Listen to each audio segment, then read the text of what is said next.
Hola a todos, todas, todes los que están ahí escuchándonos. Gracias por la invitación para participar. Mi nombre es Marjorie Espejo, soy psicóloga educacional y actualmente trabajo en una escuela municipal básica. Y para poder referir un poquito lo que hablaba Ignacio de este primer momento de contar experiencias o cómo ha sido,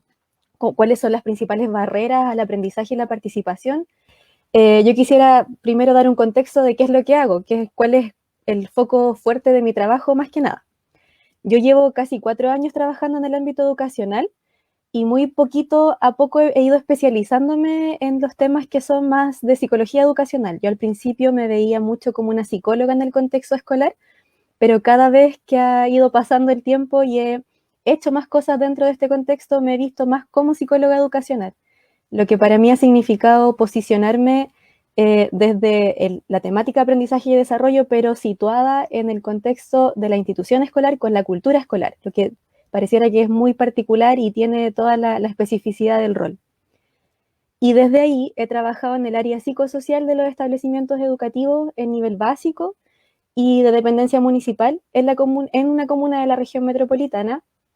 y donde el contexto ahí es de mucha vulnerabilidad, los colegios de 60 al 80% del IB más o menos, con también mucha población migrante, un 60% más o menos de la matrícula,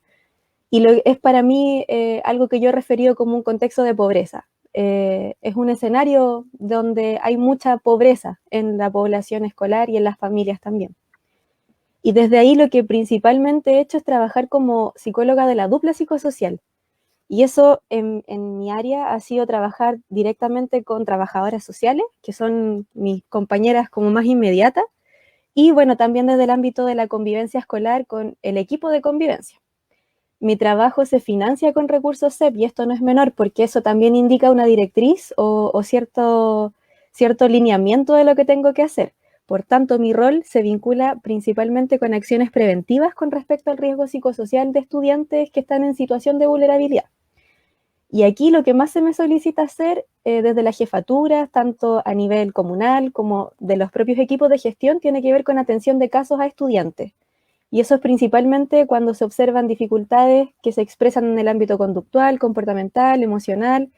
o sospecha de vulneración de derechos. Y además de las labores que pueden ser de convivencia escolar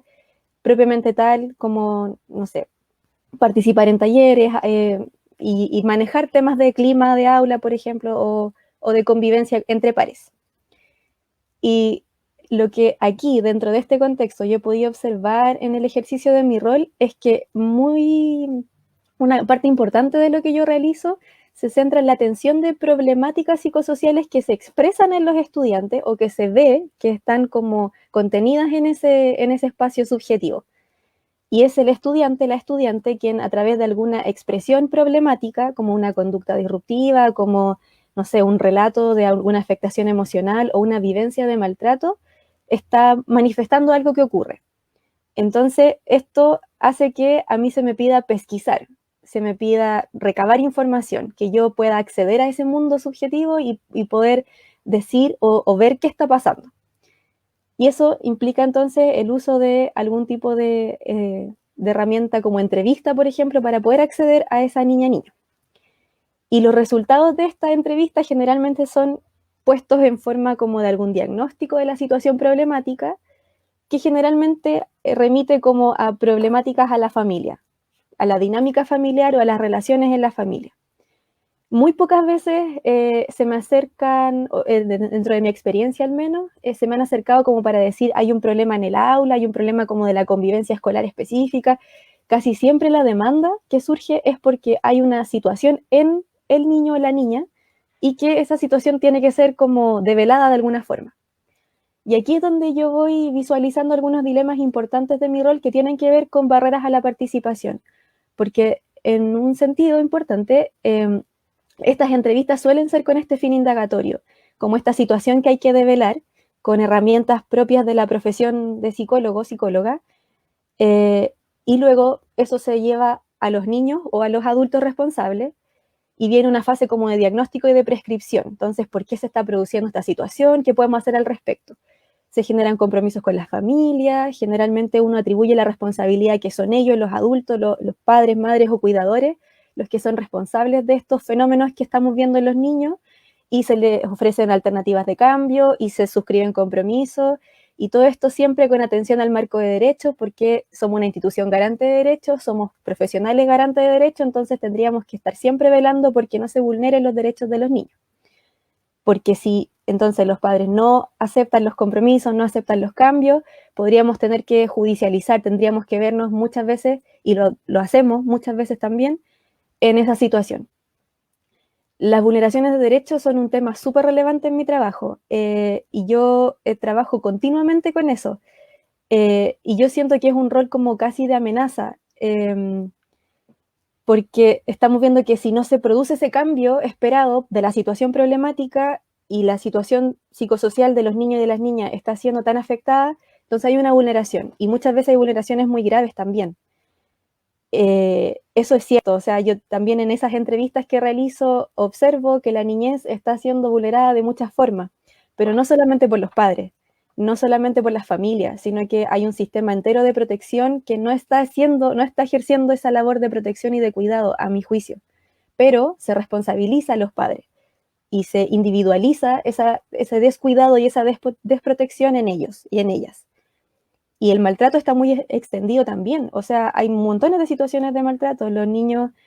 a mí me llega ese relato, yo escucho cuando los niños hablan de golpe, de correazo, de insulto, eso me llega, y claramente es algo que no me gusta que pase, es algo que me afecta, que me duele, que quisiera ver cómo se cambia, pero pareciera ser que una parte importante de este aparataje que tenemos para abordar esa situación se liga más con lo psicojurídico más que con lo psicoeducativo. Entonces eso ya es como, a mí se me presenta como una tensión importante que nunca he sabido muy bien cómo resolver. Yo he conversado con colegas, he conversado con profesoras, profesores, con gente, compañeros de trabajo, con los mismos docentes, tratando de ampliar un poquito de cómo encontramos todos y todas soluciones a este problema. Y desde lo psicoeducativo pareciera ser que una respuesta es los talleres, la prevención, la promoción, pero eso es una patita. ¿Y qué se hace? Sin embargo, el fuerte del trabajo y de la demanda, desde todas las instancias, pero también desde lo comunal, desde los lineamientos, incluso de los protocolos, de los manuales de convivencia que rigen lo que uno hace en la escuela, tiene que ver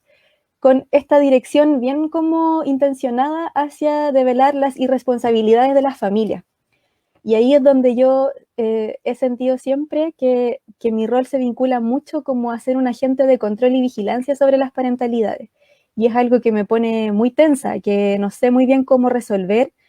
porque siento que es como estar siempre permanentemente en una sospecha de los adultos. Y esto, desde el rol del saber de psicólogo o psicóloga, tiene que ver con emitir también muchos juicios, diagnósticos y a veces muy bien argumentados, pero que siguen en esto de que yo indago, yo recabo información, pero no hago partícipe muchas veces a la otra persona, tanto niño como adulto, de las soluciones o de las propuestas de cambio. Y, y eso me parece que es una de las tensiones más importantes con respecto a la participación misma, porque en el fondo tratamos, o yo he tratado muchas veces a la gente como informante, más que como alguien que puede decir algo sobre su situación y que a lo mejor puede aportar con soluciones para este fenómeno, y también pensando en que seguimos individualizándolo, en que es el padre, la madre o el cuidador, la cuidadora, quien es responsable de esta situación de maltrato de los cuales los niños son solo víctimas, como si no hubiese un poquito más de complejidad en esa situación. Y utilizando muchos apelativos también para definir esto, los padres malos, los padres negligentes, los niños pobrecitos, víctimas muchas veces, es un lenguaje que se escucha bastante dentro de este ámbito psicosocial.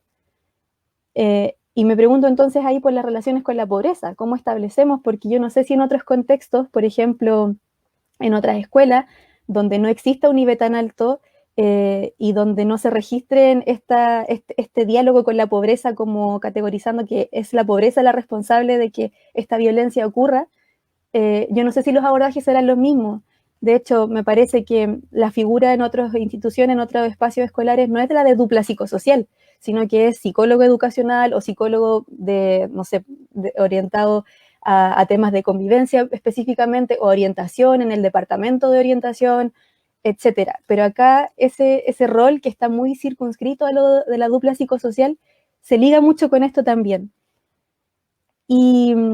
y eso ahí me parece que hay como un tema importante con respecto a cómo se ve, cómo se aborda y cómo se trata de hacer algo con la vulnerabilidad. Y son preguntas que me hago, que no tengo muy resueltas, pero que sí me tensionan mucho por respecto a cómo ponemos, cómo yo pongo a ese otro, a esa otra persona ahí. Entonces, eso es una cosa como importante, creo, de mi trabajo. Y un segundo tema con respecto a la participación, que yo he podido ver también como barrera a la misma, tiene que ver con este otro ámbito, que no es de la dupla psicosocial, sino más bien como perteneciente a un equipo de convivencia escolar, donde, claro, hacemos los talleres, ¿cierto? Hacemos instancias, tratamos de conocer la voz de los niños, las niñas, de generar momentos participativos y expresivos, pero me parece que la participación ahí no es tampoco la participación a lo mejor que todos pensamos dentro de un marco de inclusión, porque, por ejemplo, es una participación un poquito más dirigida, más consultiva, de que llevamos una propuesta hacia los cursos, llevamos una propuesta hacia los grupos de estudiantes y les pedimos que participen de ella, que nos den su opinión evaluándola, etcétera, pero no siempre los incluimos, por ejemplo, en el diseño de estas actividades, de estos talleres.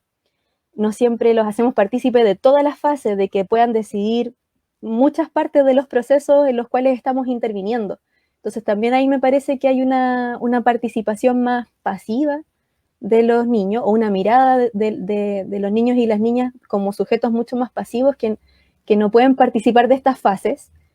Y también me parece que muchas veces en estos espacios de talleres, por ejemplo, o de instancias que hacemos para recabar la opinión, lo que preguntamos también tiene mucho que decir con respecto a cómo pensamos la participación de los niños, porque siento que a veces también no preguntamos todo, porque no sé si podemos hacernos cargo de todo lo que nos puedan responder los estudiantes. Entonces, las preguntas que diseñamos y las que no hacemos, también creo que dicen mucho de qué tipo de acciones estamos llevando a cabo, porque claro que es complejo que de repente un niño en un taller o en una instancia grupal haga alusión a una situación de maltrato, por ejemplo, en la misma escuela. Entonces, ese tipo de situaciones, por ejemplo, son tremendamente complejas de abordar. Se lleva institucionalmente con esto de los protocolos de convivencia, se hace mucho aparataje respecto de eso, pero en el fondo, como yo, desde mi rol, hago que esa opinión que salió, hago que esa expresión, que ese comentario llegue a otra parte, o sea, tenga un valor de que no solamente sea como la queja que dijo el niño, sino que hagamos algo con esa participación, la consideremos efectivamente para poder mejorar nuestras prácticas, para poder mejorar las relaciones dentro de la escuela y para poder mejorar la situación de los niños y niñas en términos de inclusión. Yo a veces me he preguntado que quizás le tenemos respuesta, o sea, le tenemos temor como esa respuesta de los estudiantes, de sus opiniones, de lo que nos puedan decir, porque quizás no sabemos muy bien qué hacer con eso, o quizás no tenemos, eh, no sé, pues, el caminito labrado para poder hacer algo. Entonces, esos son como a muy grandes rasgos quizás las preocupaciones que a mí me emergen con respecto de mi rol, con respecto de la participación y de las barreras, y eso es como dentro del panorama que yo les puedo comentar.